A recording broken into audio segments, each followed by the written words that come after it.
রসমালাইয়ের পর এবার জিআই পণ্যের স্বীকৃতি পেয়েছে কুমিল্লার খাদি। এছাড়া তালিকায় আছে টাঙ্গাইলের মির্জাপুরের জামুরকির সন্দেশ ও মধুপুরের আনারস। এতে খুশি স্থানীয়রাও, তবে পণ্যের মান ধরে রাখার দাবি জানাচ্ছেন তারা। এ বিষয়ে বিস্তারিত জানাতে কুমিল্লার কান্দিরপাড় থেকে যুক্ত হচ্ছেন সহকর্মী মাসুদ আলম, আর টাঙ্গাইলের জামুরকি থেকে যুক্ত হচ্ছেন সহকর্মী কাউসার আহমেদ। প্রথমে চলে যেতে চাই মাসুদ আপনার কাছে। মাসুদ, কুমিল্লার খাদির ঐতিহ্য নিয়ে জানাবেন, আর পাশাপাশি জিআই সনদ পাওয়ার পর এই পণ্যের আর্থিক সম্ভাবনা নিয়েই বিক্রেতারা বা সেখানকার স্থানীয়রা কি বলছেন?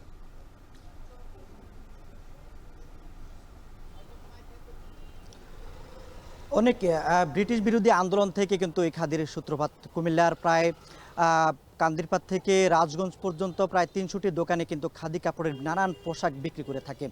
এই যে যুগের পর যুগ ধরে মানুষ এই যে খাদির উপর একটা নির্ভর হয়ে পড়েছেন পোশাক ক্রয়ে এবং বিক্রয়ে, সেটি কিন্তু কুমিল্লাকে নতুন করে পরিচিত করেছে দেশ এবং দেশের বাইরে। তবে এই যে ভৌগোলিক নির্দেশক হিসাবে জিআই পণ্যের যে স্বীকৃতি মিলেছে এখন, এটি কিন্তু কুমিল্লাবাসীর বেশ পুরনো দাবি ছিল। তবে এই দাবির জন্য বেশ কয়েকবার জেলা প্রশাসনের পক্ষ থেকেও আসলে শিল্প মন্ত্রণালয়ের সাথে যোগাযোগ করেছিলেন। সবশেষ গত বুধবার এই পণ্যের স্বীকৃতি মিলেছে। তো আমরা আসলে এখানকার যারা ব্যবসায়ী রয়েছেন তাদের সঙ্গে আমরা কথা বলেছি, একই সঙ্গে যারা কুমিল্লার ইতিহাসবিদ এবং সচেতন নাগরিক রয়েছেন তাদের সঙ্গে আমরা তাৎক্ষণিক প্রতিক্রিয়া হিসেবে তাদের সঙ্গে কথা বলেছেন। তারা জিআই স্বীকৃতি পাওয়ার পর তাদের মধ্যে উচ্ছ্বাস এবং আনন্দ বিরাজ করছে। তবে তারা বলছেন যে যারা এই খাদি কাপড় তৈরি করছেন তারা কিন্তু আসলে তাদের যে বংশ পরম্পরা যে খাদি তৈরি করছিলেন তাদের মধ্যে কিন্তু নানান সংকট রয়েছে, বিশেষ করে যে আর্থিক যে পুঁজি সংকট সেটা কিন্তু সবচেয়ে বেশি। একই সঙ্গে গুণগত মান বজায় রাখার যে বিষয়টি ব্যবসায়ীদের মধ্যে সেটা কিন্তু একেবারে খুবই কম দেখা যাচ্ছে, যাতে এতে করে আসলে যে খাদি যারা তৈরি করেন হাতে বোনা খাদি, বিশেষ করে যে খাদে বসে যে হস্তশিল্পের মাধ্যমে যেটা উৎপাদন করে থাকেন সেই খাদির কিন্তু চাহিদা কমছে। আধুনিকতার ছোঁয়া লাগার কারণে যে এক ধরনের মেশিনের যে তৈরি সেটি কিন্তু এখন ক্রেতার কাছে সবচেয়ে জনপ্রিয় হচ্ছে। একই সঙ্গে যে সাদা কাপড়ে এখন নানান রং লেগেছে।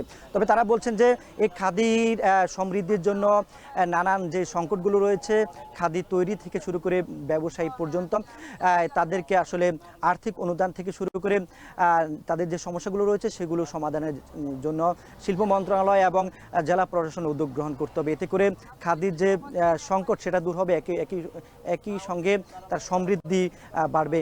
এই খাদির খ্যাতি কিন্তু আসলে শুধু কুমিল্লা নয়, কুমিল্লার আশপাশের যে জেলাগুলো রয়েছে সারা বাংলাদেশের মানুষের কাছে, আসলে নানান বয়সের মানুষের কাছে যে খাদির যে পোশাক সেটা কিন্তু জনপ্রিয়। একই সঙ্গে এই খাদি পোশাক কিন্তু দেশের গণ্ডি পেরিয়ে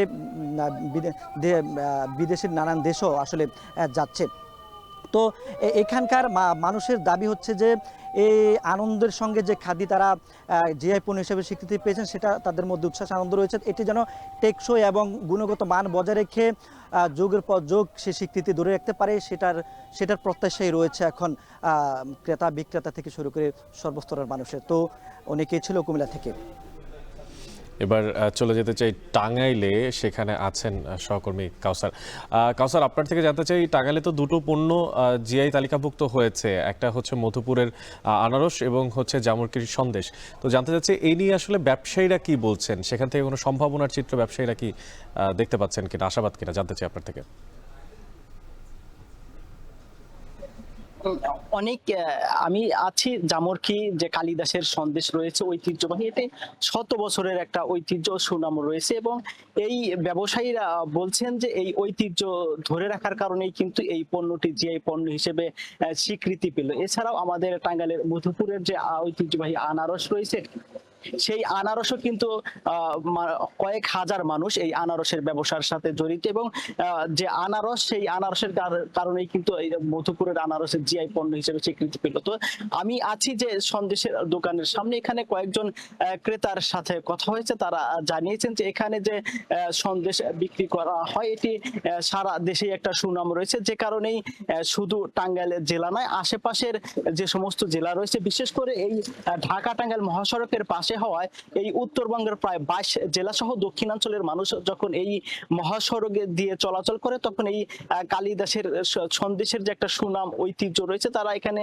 একটু যাত্রা বিরতি দিয়ে হলে সেই স্বাদ গ্রহণ করে। তবে কয়েকজন ক্রেতা জানিয়েছেন যে এই শত বছরের ব্যবসা প্রতিষ্ঠান হলেও আধুনিকতার ছোঁয়া লাগেনি এই ব্যবসা প্রতিষ্ঠানে। তারা জানিয়েছেন যে ঐতিহ্যবাহী এই দোকানটি আরো আধুনিকায়ন করতে হবে এবং এই দোকানের যে ডেকোরেশন রয়েছে সেটি আরো পরিবর্তন করলে এর যে নাম এবং ব্যবসা প্রতিষ্ঠানের সাথে তাহলে মিল থাকবে। আর এছাড়াও যা কয়েকজন ঘোষের সাথে আমার কথা হয়েছে, তারা বলছেন যে 20 থেকে 25 বছর আগের চরাঞ্চলের গাভীর যে টাটকা দুধ পাওয়া যেত, সেই দুধ এখন আর পাওয়া যাচ্ছে না। এর কারণ হিসেবে তারা বলছেন যে আগে যে মানের দুধ পাওয়া যেত সেটি হচ্ছে যে আগে চারণ ভূমি ছিল, সেই চারণ ভূমির কাঁচা ঘাস খাওয়ানো হতো, যে কারণে অনেক ভালো মানের দুধ পাওয়া যেত। আর এখন যে গাভীকে যে দুধ খাওয়ানো হয় তা অনেকে ফিড খাওয়ায় এবং চাষকৃত ঘাস খাওয়ায়, যে কারণে আগের তুলনায় তেমন আর ওই সঠিক মানের দুধ না পাওয়ার কারণে আগের যে ঐতিহ্য সেটি আর ধরে রাখা সম্ভব নয়। তারপরও এখানে যিনি রয়েছেন সমীর চন্দ্র শাহ, তিনি বলেছেন যে তারা সুনামের সাথে ব্যবসা পরিচালনা করছেন, তারা এই ব্যবসার যে ঐতিহ্য সেটি ধরে রাখার চেষ্টা করছে। আর এছাড়াও টাঙ্গাইলের আনারসের কিন্তু সারা দেশব্যাপী সুনাম রয়েছে।